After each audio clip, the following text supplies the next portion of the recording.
Bienvenue sur Africa 24 dans cette nouvelle édition du QG Week-end au sommaire. Le Gabon est en fête ce dimanche 17 août. À l'occasion de la fête d'indépendance, le chef de l'État Ali Bongo Ondimba s'est adressé à la nation ce samedi soir. Nous y reviendrons dans cette édition. Le débarquement de Provence a fait 40 000 morts durant la Seconde Guerre mondiale. En plus du lourd tribut humain payé par le continent africain, c'est l'impact que ce conflit a pu avoir sur l'économie des pays touchés qui interpelle. Et enfin, le site internet abidjan.net connaît aujourd'hui un franc succès, un boom qui a débuté durant le changement de régime politique de 1999 en Côte d'Ivoire. Focus sur cette success story dans ce journal. Je vous le disais en titre, le Gabon célèbre ce dimanche sa fête d'indépendance.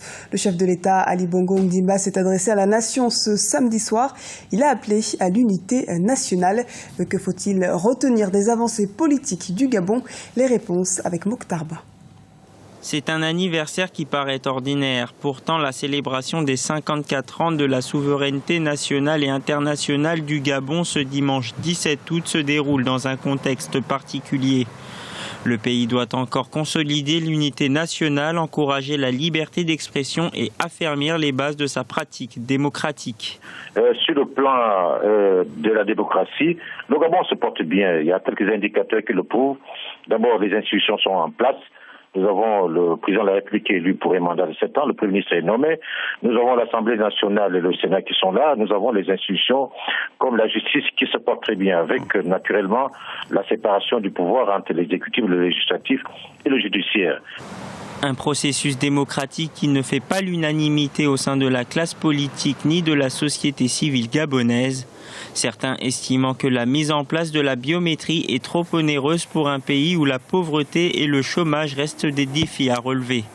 La société civile, nous sommes engagés dans un processus de plainte contre Gemalto, une entreprise française, pour demander, parce que 40 milliards pour 60 000, 600 000 presque d'électeurs, et au regard de ce qu'ils nous ont présenté, juste des photos sur la liste électorale et les cartes électeurs en carton. C'est exactement ce qu'on a toujours fait par le passé. Le Gabon, qui veut avoir un rayonnement de plus en plus important en Afrique centrale, doit d'abord se donner les moyens d'atteindre les objectifs du millénaire pour le développement à l'horizon 2015, avant d'être émergent en 2025. Dans le reste de l'actualité, libération d'otages au Nigeria. Des soldats tchadiens ont libéré 85 otages de Boko Haram enlevés il y a 7 jours au nord-est du Nigeria. Plus de 30 otages seraient toujours aux mains des insurgés islamistes. Les Nigérians libérés sont sous la garde des autorités tchadiennes, mais on ignore quand ils seront ramenés dans leur pays. 173 000 combattants africains ont participé à l'opération du débarquement en Provence, plus que la mobilisation qui aura coûté la vie à ces soldats. Nous verrons que ce conflit a également eu d'autres conséquences sur les pays concernés, comme nous l'explique Charles de Jouvenel. Un lourd tribut qui pèse encore sur l'Afrique. La célébration des 70 ans du débarquement de Provence fut l'occasion pour de nombreux chefs d'État africains de rendre hommage aux nombreux combattants africains ayant pris part à cette opération. Ces derniers étaient 173 000. Se pose alors la question de l'ampleur de cette mobilisation et du ressenti de ces combattants. Il fallait venir libérer. Et il y a même une chanson qui dit « Nous sommes les tirailleurs sénégalais, nous sommes venus pour libérer la patrie ». Donc la France, notre patrie.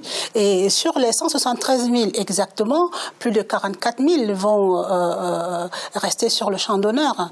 Donc c'était pour eux un devoir de venir participer à cette guerre et donner la victoire, comme on dit, la victoire française fut africaine. Plus que la mobilisation qui aura coûté la vie à tant de soldats, les conséquences de ce conflit sur les pays africains concernés furent importantes et sont encore bien méconnues. N'oublions pas qu'à cause de cette guerre, la France a instauré l'impôt de guerre que les Africains ont payé. Et à partir de là, il fallait faire la monoculture parce qu'ils avaient besoin d'argent. Donc chaque pays était cantonné à une culture bien définie. La Côte d'Ivoire, le cacao, les autres pays, le coton. Et il fallait absolument que l'argent arrive. Les conséquences de ce conflit sur les économies locales furent terribles et certains pays africains peinent encore à s'en relever.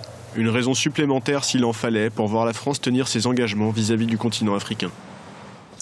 Dans l'actualité également, hommage rendu aux mineurs de Marikana en Afrique du Sud. 2 ans après la tragédie, plusieurs milliers de mineurs se sont rassemblés ce samedi à la mine de platine de Marikana en hommage aux 34 grévistes abattus par la police.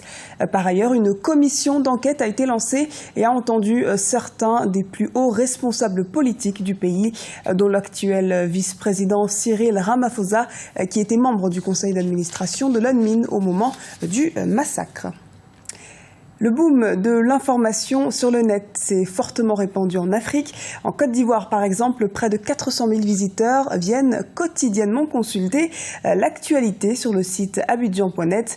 Mais qu'est-ce qui a motivé un tel succès? Élément de réponse avec Erika Oraga. Un site internet pour faciliter l'accès à l'information en Côte d'Ivoire. Il y a 16 ans, naissait le portail d'information abidjan.net. Depuis, le site internet connaît un véritable succès avec un peu plus de 400 000 visiteurs par jour. L'idée de création est venue de Gilles Alexandre Ndia, alors jeune étudiant aux États-Unis. Selon lui, il fallait faire découvrir un autre média aux internautes ivoiriens trop souvent plongés dans les mêmes informations. Ça a commencé dans nos chambres d'université. Je l'ai lancé avec un partenaire à moi qui s'appelle un très bon ami avec qui je suis allé à l'école, qui s'appelle Daniel Awassa. Et lui, il était en Pennsylvanie, moi j'étais dans l'Indiana. Et on parlait de longues heures au téléphone et on s'est dit, mais il y a un manque d'informations sur l'Afrique. Pourquoi ne pas essayer de combler en fait ce vide? Selon Gilles Alexandre Ndia, la crise sociopolitique de 1999 en Côte d'Ivoire aurait favorisé le succès du site internet abidjan.net. Durant cette période, le développement d'Internet commençait à prendre de l'ampleur dans le pays, une façon pour les initiateurs de ce projet de renouer également avec leur culture d'origine. Le jour où on l'a lancé, c'était pour nous une façon de couper la nostalgie en fait qu'on avait pour nos pays. Donc il était le bienvenu. Le boom s'est déclenché lorsqu'il y a eu le premier coup d'État en Côte d'Ivoire. Malheureusement, c'est là qu'il y a eu vraiment ce bouche à oreille. Les associés d'Abidjan.net ont également été à l'origine de la création de la société Weblogie. Cette entreprise a été créée dans le but de gérer les différentes activités d'Abidjan.net. 3 bureaux sont déjà ouverts à Abidjan, Casablanca et Washington. Et c'est la fin de cette édition. Merci de nous avoir suivis. Retrouvez dans un instant une nouvelle édition de l'actualité sur Africa 24.